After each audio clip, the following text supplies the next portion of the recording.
கிண்டி race course மைதானத்தில் தான் நின்று கொண்டிருக்கிறோம். இங்கு தான் கலைஞர் நூற்றாண்டு விழா வந்து கோலாகலமாக களை கட்டி நடக்க இருக்கிறது. சுமார் 20,000 பேர் பங்கேற்கக்கூடிய 20,000த்திற்கும் மேற்பட்ட பொதுமக்களுக்கும் வந்து இந்த இடத்துல வந்து அனுமதி வழங்கப்பட்டிருக்கிறது. அதற்கான நாற்காலிகள், அதற்கான சேர்லாம் பார்த்துட்ருக்கோம்.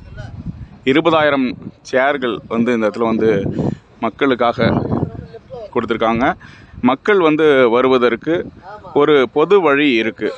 அதாவது வேளச்சேரி பக்கத்திலிருந்து வரவங்களுக்கும், இந்த பக்கம் கிண்டி, இந்த பக்கம் கோயம்பேடு இந்த பகுதியிலிருந்து வரவங்களுக்கும் ஒரு பொதுவான வழி வந்து இங்கே வந்து வச்சுருக்காங்க. அதுக்கான பாதுகாப்பு ஏற்பாடுகள், காவல்துறையின் பாதுகாப்பு ஏற்பாடுகள், வழிகாட்டிகள் எல்லாமே வந்து வெளியில் இந்த ரேஸ் கோர்ஸ் அருகாமையில் வரும்போதே அவங்களுக்கு வழிகாட்டுதல் வந்து கிடைச்சிடும். இந்த இடத்துல வந்து 20,000த்திற்கும் மேற்பட்டோர் வந்து நாளைய தினம் வந்து குழுமி இந்த இடத்துல வந்து பெருந்திருவிழா ஒன்று நடைபெற இருக்கிறது. அதற்கான மைதானத்தை காட்சியையும் முன்னேற்பாடு பணிகளையும் தான் பார்த்து கொண்டிருக்கிறோம்.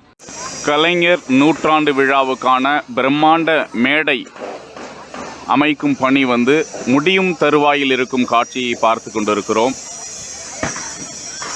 முன்னாள் முதல்வர் கலைஞர் கருணாநிதி அவர்களை பற்றி உரையாற்றக்கூடிய முக்கியமான தமிழ் பேச்சாளர்கள் வந்து அமர்ந்து இருக்கக்கூடிய அந்த மேடையை தான் பார்த்து கொண்டிருக்கிறோம்.